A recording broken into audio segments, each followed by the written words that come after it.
Good morning and welcome to a Zoom class for Thursday. Today we're going to be doing something a little different. The last couple of Zoom classes have been very boring, right? They have. If I'm bored, I know you're bored, but it was just that information, those laws and the acts and all of those things, those aren't very fun. So today we're going to be talking about ethics. And I was like, what can I do that can spice up ethics? So we're not going to really go through the PowerPoint slides and stuff like that. You guys can read that yourself, but we are going to watch, I think it's about 13 minutes, but it's going to be clips of the show House. So it's going to be some clips and it's going to be, you're going to see lots of unethical situations and lots of unethical things that he's going to be saying. But I thought that would be really fun and funny for us to kind of say, okay, whatever House is doing, let's do the opposite of that, pretty much. But before we get into that, I'm going to share my screen because on Thursdays, we announce our student of the week. Melanie was our student of the week last week. So let's pull up our new newsletter.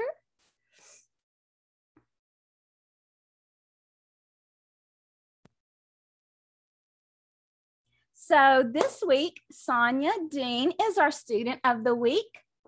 And what she never lets anybody know is the trials that she's had to go through with the flooding and house issues.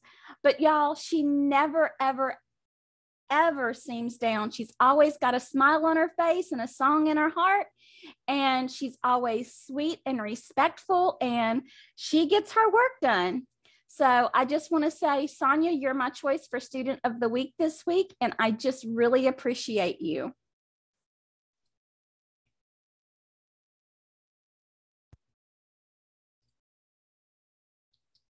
I know I probably get more excited than y'all do.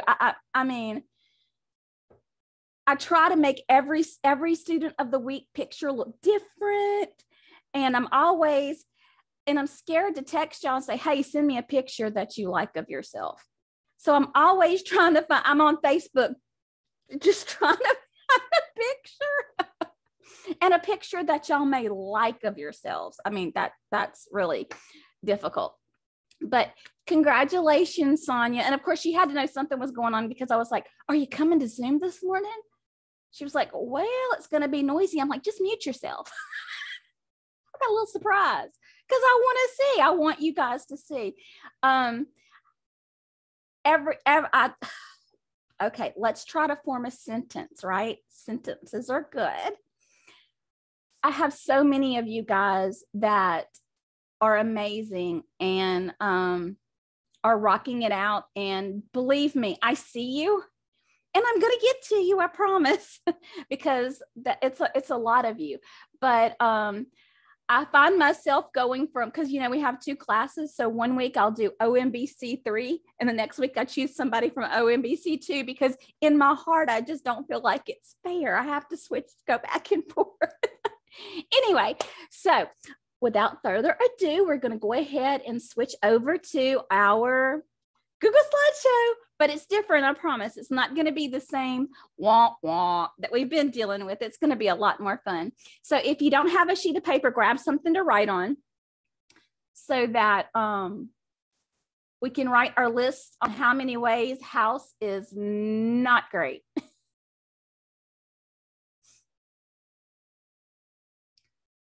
So we're on chapter 5, medical ethics.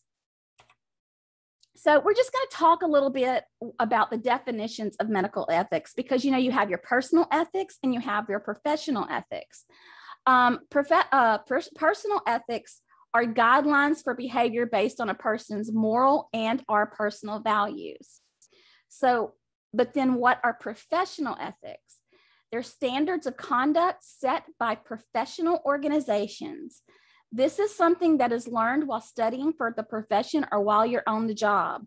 As a professional, you must possess both personal and professional ethics. When you're on the job, what ethics matter?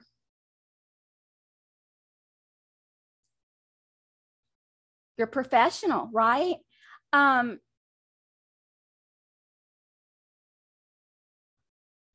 sorry, just flew right out of my head. Sometimes your professional and your personal ethics are going to line up. Sometimes they're not. But it's your duty to be professionally ethical. What your personal opinion is of a coworker or of a patient. If I'm trying to think of a situation, you can't have an opinion about someone having an abortion. I mean, you can have an opinion, but you better darn well keep it to yourself, right? That is unethical for you to force your beliefs on someone else. You have to remain professional. And I know that probably sounds like, well, duh, but we really need to watch it because it can be all kinds of different things. It can be, Sonia, you're distracting me with your backgrounds. No, she's good. But I was trying to get the glare out the way.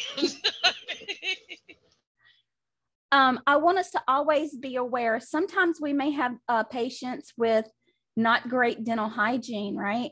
And that's going to affect everybody from the front desk when they're talking to you, or it may be that a patient doesn't have good body hygiene, or they may have crazy weird hair.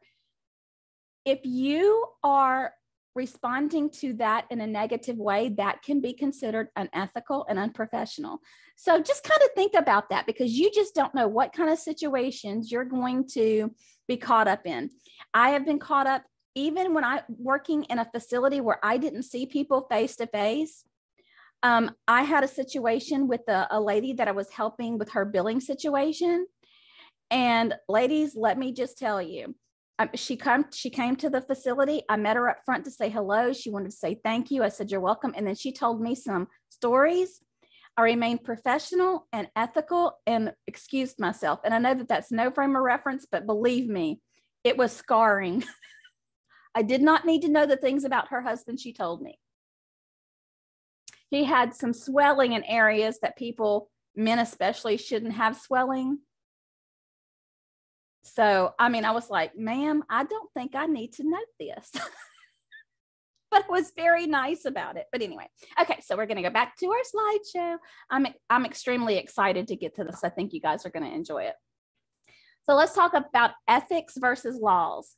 So a law can be a formal written document. It's interpreted by the courts.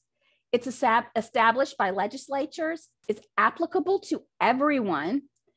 Priority decided by the court. Court makes the final decision and is enforceable by police and the courts. What are ethics? These are unwritten principles interpreted by each individual and can be presented by philosophers, religious groups, or professional groups. Ethics can be a personal choice. Priority is determined by the individual. There's not an external decision maker on ethics. That's something that comes from within.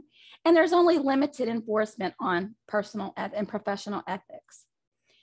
Okay, so now we're going to get ready to watch House. So these are the things we're going to be looking for. This is what's going to be on our list. How was this doctor crossing ethical boundaries? How would you expect to see the situation handled? Is he letting his personal ethics rule over his professional ethics? So do I expect for you to write big, long paragraphs? No, I just want you to jot down a few things, and then we're going to discuss them afterwards. So are we ready? Here we go.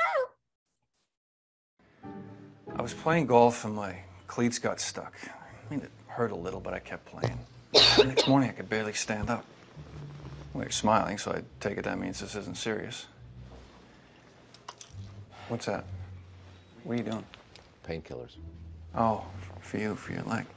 No, because they're yummy. You want one? Make your back feel better. Unfortunately, you have a deeper problem. Your wife is having an affair. What? You're orange, you moron. It's one thing for you not to notice, but if your wife hasn't picked up on the fact that her husband has changed colors, she's just not paying attention. By the way, do you consume just a ridiculous amount of carrots and megadose vitamins? Carrots turn you yellow, then niacin turns you red. Find some figure paint and do the math. You can get a good lawyer.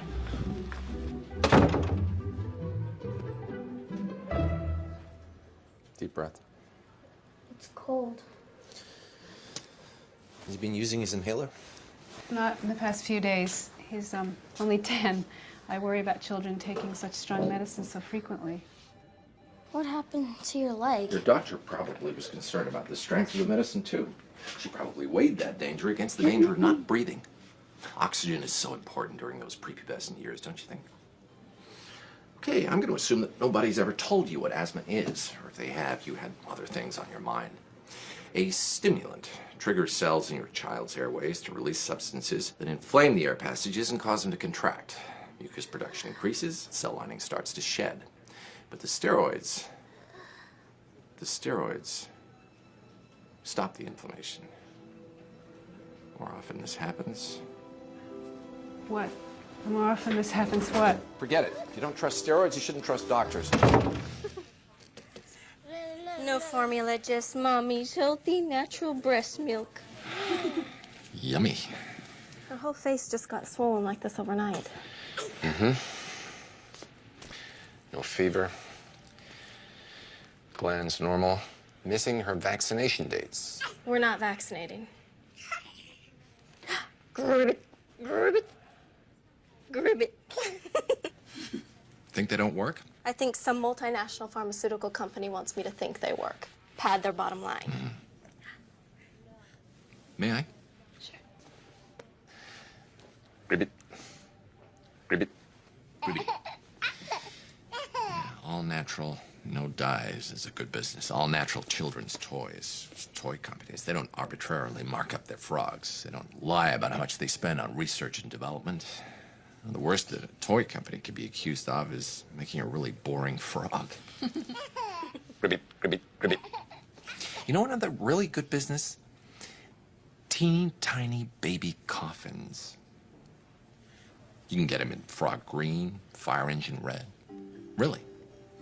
The antibodies in Yummy Mummy only protect the kid for 6 months, which is why these companies think they can gouge you. They think that you'll spend whatever they ask to keep your kid alive. Want to change things? Prove them wrong. A few hundred parents like you decide they'd rather let their kid die than cough up $40 for a vaccination. Believe me, prices will drop really fast. Gribbit, gribbit, gribbit, gribbit, gribbit, gribbit. Tell me what she has. A cold.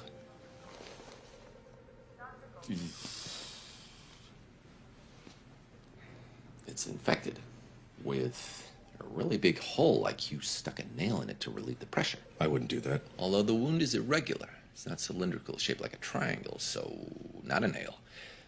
Steak knife? Wife's nail file. Nail file. Yeah, well, pain will make you do stupid things. Something to take the edge off? Yeah. Cheers.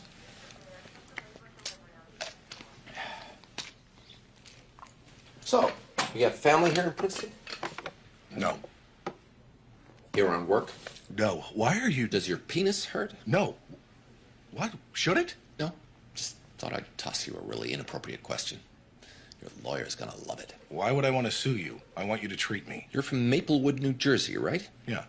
Now, why would you drive 70 miles to get treatment for a condition that a 9-year-old could diagnose? It's the free-flowing pus that's the tip-off. I was in town. Not for family, not for work. You drove 70 miles to a walk-in clinic. You passed 2 hospitals on the road. Now, either you've got a problem with those hospitals or they have a problem with you. My guess is you've sued half the doctors in Maplewood, and the rest are now refusing to help you. It's ironic, isn't it? Sort of like the boy who sued Wolf. You know, I bet we have a doctor here named Wolf. How perfect would that be? I'm going to page him. Okay. You know what? Thank you. I'm going to find a doctor to take care of this. I didn't say I wouldn't treat you. We'll drain your knee, run some lab work, fix you right up. Why would you do that? I'm a people person. Dr. House? Hey, Mr. Funston. I was wondering when you'd be back. Got some papers for me? You've caused me considerable mental distress. Certainly hope so. What, too cheap to get your lawyer to serve it for you? Or is it just more fun this way? I'm obviously prepared to consider a settlement. You have gonorrhea. No, I don't. Well, maybe you're right, but I have a lab result that says you do. Could be a false positive. Normally, I'd run a second test, but since you're here, I'll just go with the first. You're just trying to scare me. It's reportable, you know. It's a public health issue. I'll be sure to let my wife know. Oh, don't bother yourself. The state will call it for you.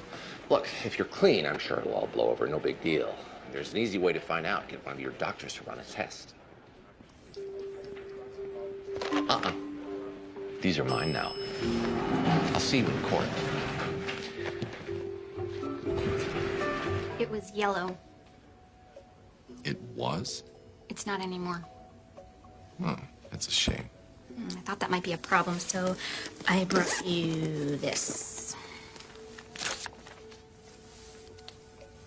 Your mucus was pale goldenrod. Last week, yes. Should I be worried? Oh, yes. Very. Really? I thought I was okay now. And yet, here you are. What happened? Paramedics took a week to respond to your 911 call? You're not a very nice doctor, are you? And you are very bad at whatever it is you do. You don't even know me. I know you're going to get fired. That's why you got the new glasses. That's why your teeth are sparkly white. You're getting the most of your health insurance while you still can. I might be quitting. If you were quitting, you'd have known that last week when your snot was still pale goldenrod. You're getting fired. I just don't like being told what to do. I can get you in for a full body scan later this week. Thanks. What are you doing? Level 4. No, I mean, what... I know what you meant. We're waiting. My throat hurts. So you said.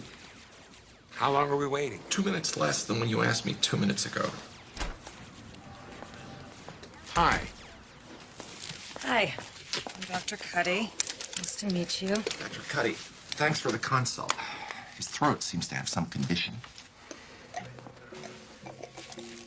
Say ah. Ah. Uh-huh. He has a sore throat. Of course. Yes, why didn't I? Because he said that it hurt, and I should have deduced that meant it was. How you doing? Okay. Great. I'm doing good, too. We had to knock off an hour early today. You know why? Because I kissed my boss's ass. Did you ever do that? I think she just said yes because she wants to reinforce that behavior. Wants me to kiss a lot of other people's ass, like she wants me to kiss yours. What would you want? A doctor who holds your hand while you die, or a doctor who ignores you while you get better? I guess it would particularly suck to have a doctor who ignores you while you die. I should go. You think it's going to come out on its own?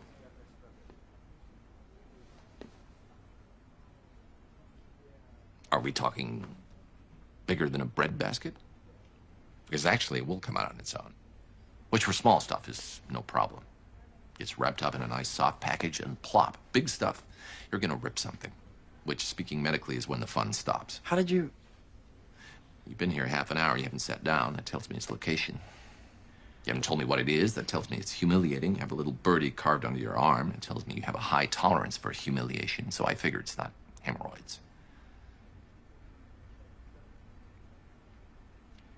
I've been a doctor 20 years. You're not going to surprise me.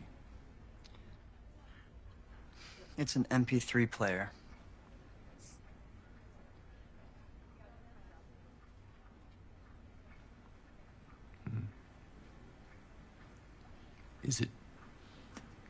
Is it because of the size or the shape?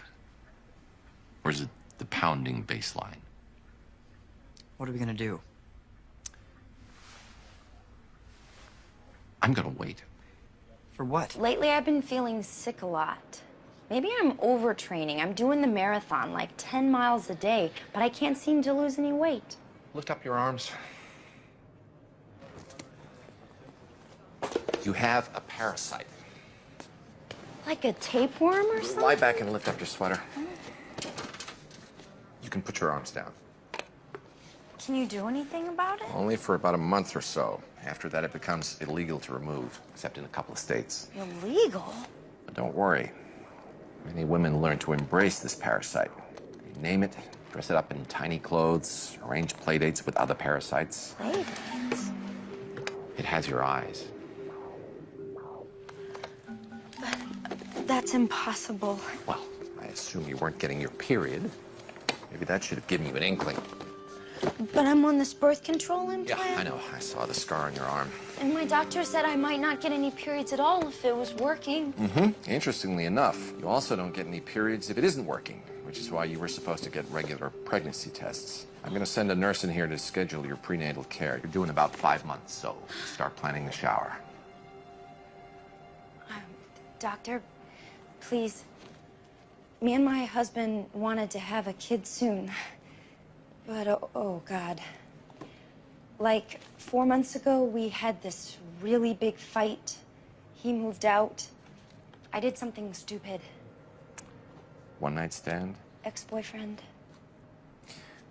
Well, I'll schedule you a paternity test, too. I can't let my husband know. Does the old boyfriend look like your husband? Yeah. Then just have the kid. You'll never know. The most successful marriages are based on lies. You're off to a great start. Dr. House! Oh, no. Dr. House, this is my husband, Charlie. Who told you where my office was? Jill, come on. He obviously doesn't want us bothering him. Oh, I was trying to hide it. Look, Doctor, this is about the mono that you said you thought I had. The mono? Yeah, you know, shouldn't Charlie be tested? You know, the test. The blood test. Right. Yeah, I'm sorry. I sometimes forget patients. I thought you were this idiot who doesn't know how to use birth control. I can't have mono. I don't even feel sick or anything. That's very often the first sign. Call my office in the morning. We'll schedule for blood tests. Thank you. Your husband is definitely the source of your mono. Oh, wow. Oh, thank God. Wow, I'm gonna be a mom. Whoa. Thank you so much. I gotta get you a gift or something. Sometimes the best gift is the gift of never seeing you again. Okay, all right. But Dr. House, you've been so awesome. I mean, I really totally trust you. Do you think you could do the prenatal? No. Or deliver the baby? That would be no. Okay.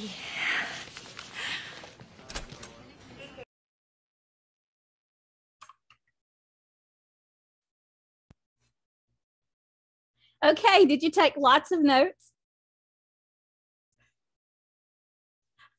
I did. So let's go to scenario number 1. I'm trying to think which one that was. Oh, this was the guy that was golfing. Can y'all hear me? Yeah, okay. Yes, ma'am. Okay. The first one was the guy that was golfing. So I wrote down laughing at the patient's pain. Then he offered him pain meds. Do you guys remember what else he did? Told him his wife was having an affair because he was orange. Yeah. And then he gave personal advice on his marriage. Did anybody write down anything else? Sonia, you are muted. We can't hear anything you're saying, dear. I was reading off my list, but I believe you said everything that I wrote down. Okay. So the second one, what was the second one? Do y'all remember? The kid with asthma. Oh, yeah. Yeah, that was. He was very sarcastic. Of course, he's sarcastic in all of them, but I think he was particularly sarcastic with her. With her. Did anybody else get anything before except sarcasm? Kind of like unconcerned to me. He was unconcerned about his what he needed to take or needed to be on to me. Yeah. And he walked out the room. He left her. Yeah, he left the patient without any answers, right? Right. Yeah. Okay, so number 3 was the lady with the infant. So I'm gonna let you guys tell me what you got for that one.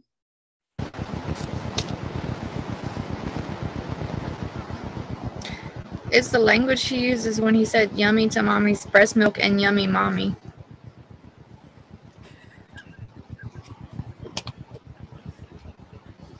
Yeah, I found that he was giving judgment on vaccines when that was the mother's right to say yes or no. Right. So, and I put unkind and sarcastic again. And he talked about the caskets, which wasn't cool. The baby casket. Oh gosh, yeah, that's yeah. We know House is extreme, and we know that probably doctors would never. Hey Mel, can you mute me? Thank you. We know that generally doctors would never speak to patients like that. So I know that this is funny, but it's fun, right? It's a way for us to look at ethics and kind of compare. Boy, he's way over that bridge, right? Yeah. Okay, so number 4. I'm trying to remember what number 4 was, but I put reacts with disgust, offers pain meds again. And then he spoke inappropriately. And by the way, guys, I know that he says ASS in this video. I never noticed it before today. So I'd like to apologize that I missed that. I would not have shown these if I would have realized that was in there. So that's not okay. That was one I put down, cussing. I watched it like 2 or 3 times, but sometimes when you're just trying to, okay, this is good. Okay, that's good. And then I missed it. So I do apologize for that language. Okay. Then number 5 was the guy had gonorrhea. Yeah. And he was, he told him that he was going to report it. Do y'all remember us talking about reportable conditions, right, diseases and stuff? So gonorrhea was on that list. So yeah. I wrote down reportable. So, and then number 6, he was just generally nasty. And then he ordered a non-medically necessary scan. And was telling her to lie about the baby.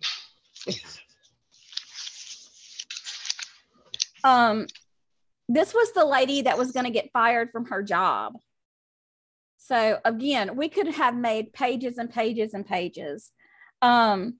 Then we called Dr. Cuddy to come in, and she said he's got a sore throat. He was very rude to his coworker.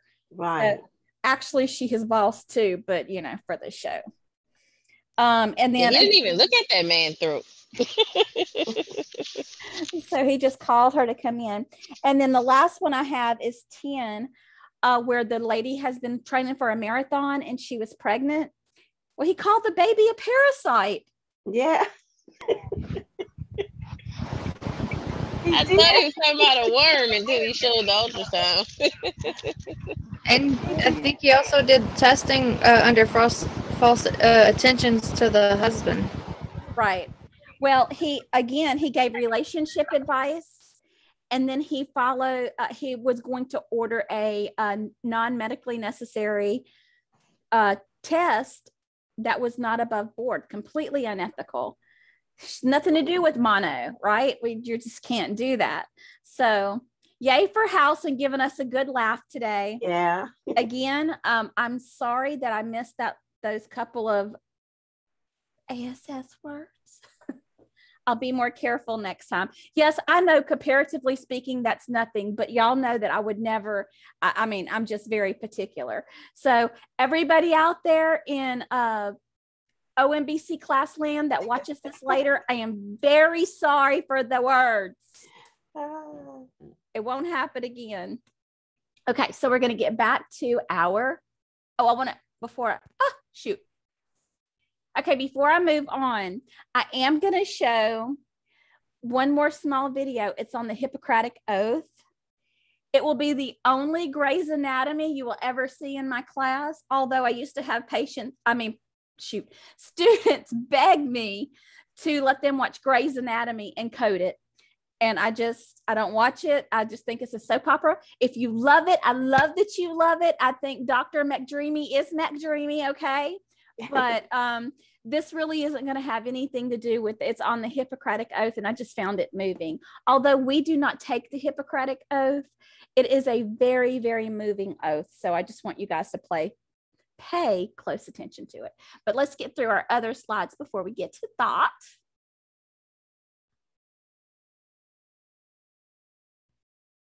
And y'all know I got to get out of this one. Oh, for heaven's sakes. Sorry, operator troubles. It never will let me get out of the ones that have the videos.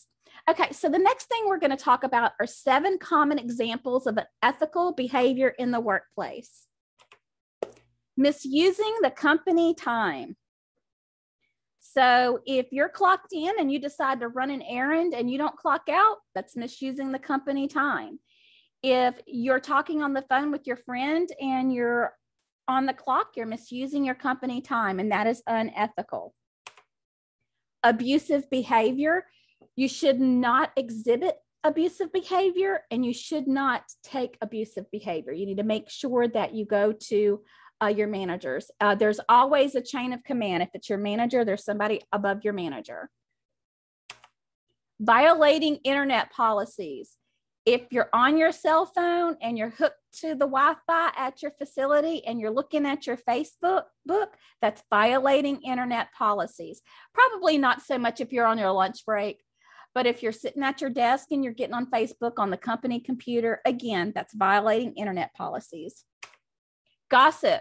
Ladies, I know we love it, but it makes for a very negative work environment. Let's not be part of the mean girl crew.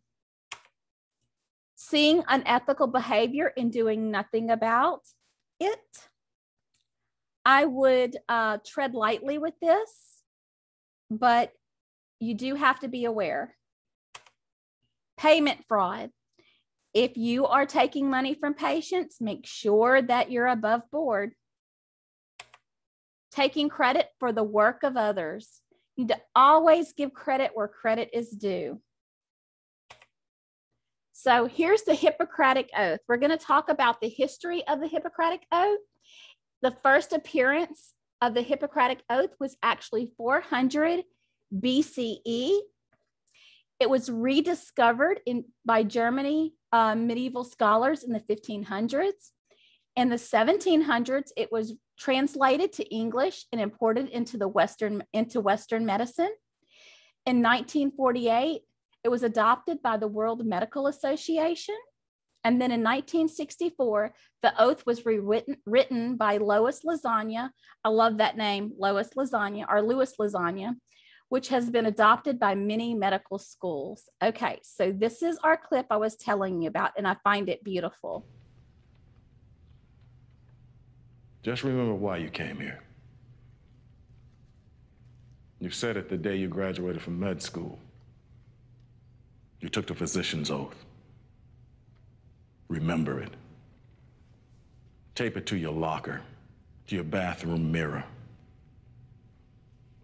Because it is too easy to lose your way.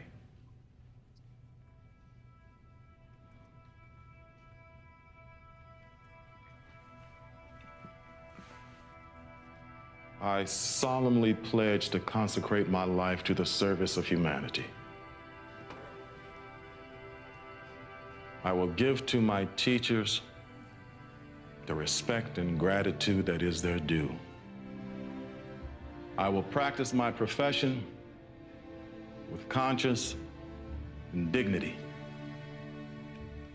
The health of my patients will be my #1 consideration. I will respect the secrets that are confided in me, even after my patient has died. I will maintain by all the means in my power the honor and the noble traditions of the medical profession.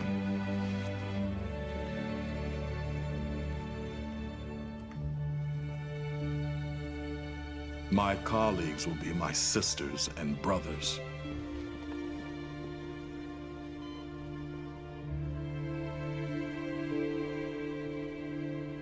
I will not permit considerations of age, disease or disability, creed, ethnic origin, gender, race, political affiliation, nationality, sexual orientation, social standing, or any other factor to intervene between my duty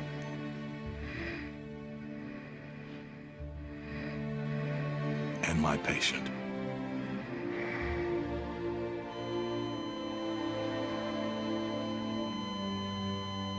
I will maintain the utmost respect for human life.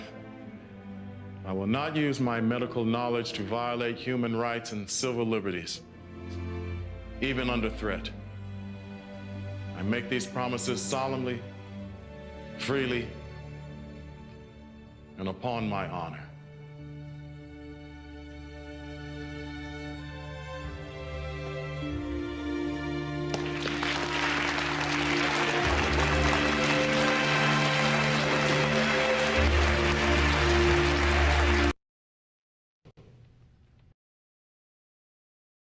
Just remember why you came here.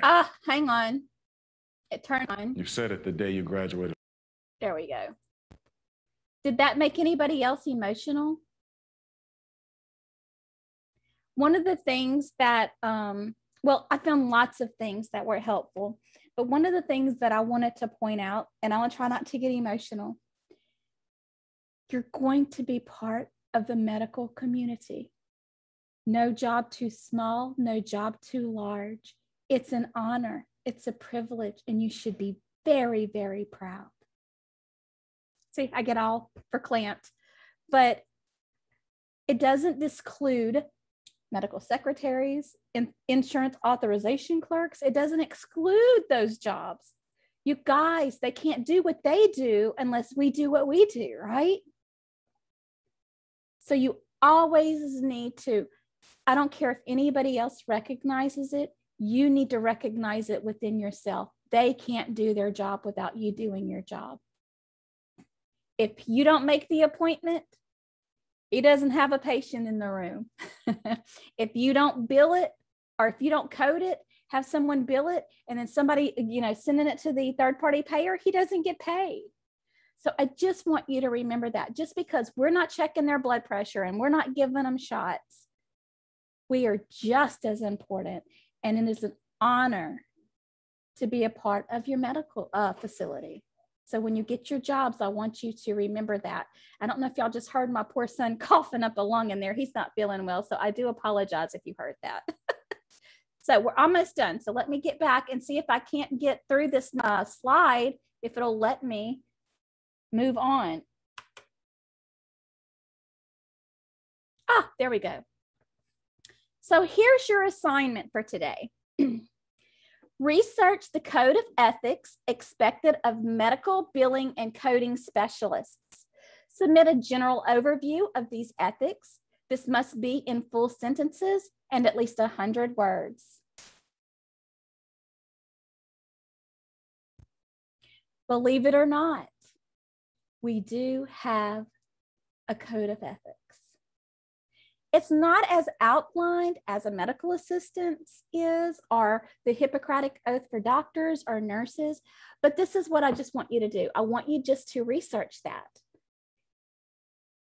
and just kind of give a general overview of it. And I want you to put some pride into it because it's a very proud thing. Not prideful. I'm a Southern girl and we're always taught you should not be prideful. Being proud and being prideful are very different. So I'm very proud of you guys. I'm very proud of myself, but I'm not prideful. So that's your assignment that I'm going to want you to submit here. And before we go, I had a couple of announcements I needed to. Okay, so you guys saw in the remind about the workbook situation starting in chapter 6, correct? Well, it looks like some students' chapters line up and then some students' chapters do not. Irregardless of whatever chapter workbook that you see on your Genza bar, just match up the title of your textbook chapter to the title of your workbook chapter. So I'm trying to go back and forth with it and it's confusing because I don't know who has what to where and when. And so you guys all are smart enough to say, if I'm doing a chapter on patient coaching in my textbook, then I know to do the patient coaching in my workbook. So, and also by 5 o'clock tomorrow, please have your questions or concerns into me because on the weekend, I will be spending time with helping my daughter move.